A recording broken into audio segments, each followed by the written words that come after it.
I read The Go-Giver, which is a 2.5-hour audiobook. I don't remember where it was recommended to me. I feel like I heard it from a podcast. It doesn't seem like something anybody that I talk to on a daily basis would recommend. It had that infomercial music playing that went like bum bum bum bum bum bum bum bum. That was the music that led in. So I listened to it as I was doing other things, but a few things stuck out to me. One was the difference between what you give and what you take, like what you contribute in value versus what you charge is where you can make the most impact. So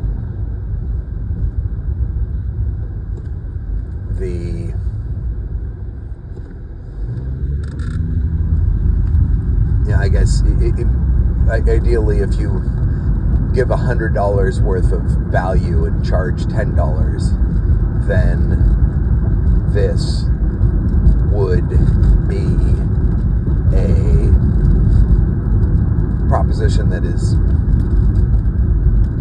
is supported by this book. It talked about an anecdote of a guy who ran a store, sold hot dogs, something like that, and he said that he liked to sell. He knew kids. He remembered their names, and he sold products to kids, and that people like to be remembered, and he sold the same products to adults. I think they were hot dogs. And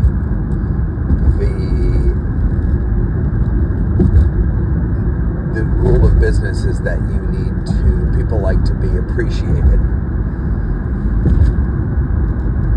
So I thought this was a good book, and I recommend it.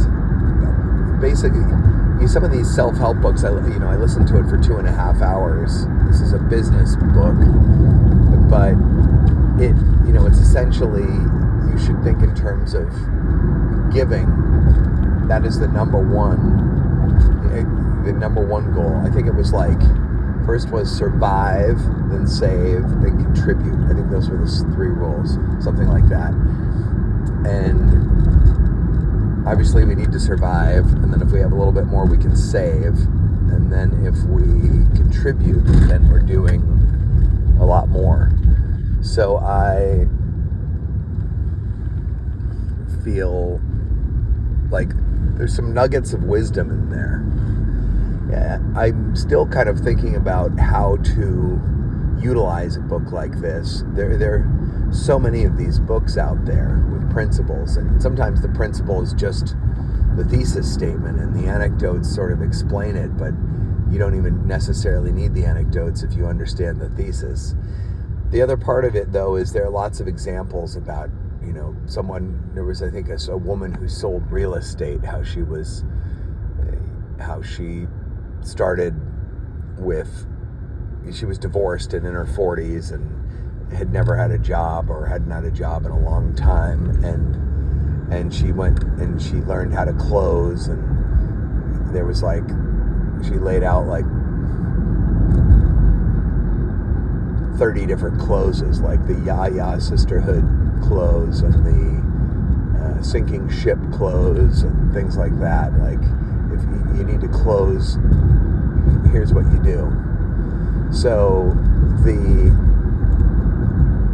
and then she went on to be the number 1 real estate salesperson. The problem with these anecdotes in self-help books is especially older ones, where I feel like, one issue is that now that it's 2026, I feel like you can look these things up and kind of see behind the curtain.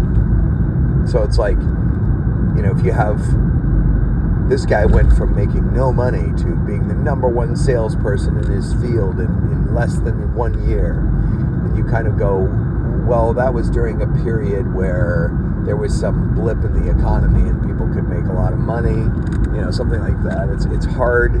I'm not saying that there aren't breakthroughs that people make that are related to their technique, but a lot of those things seem to have to do with a market advantage or a timing issue.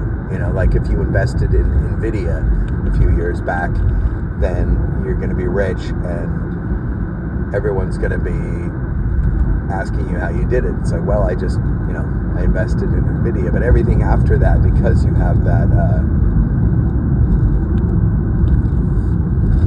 makes sense. So, yes, The Go-Giver. I think it's a good book. Not a waste of time. Sound principles. Check it out.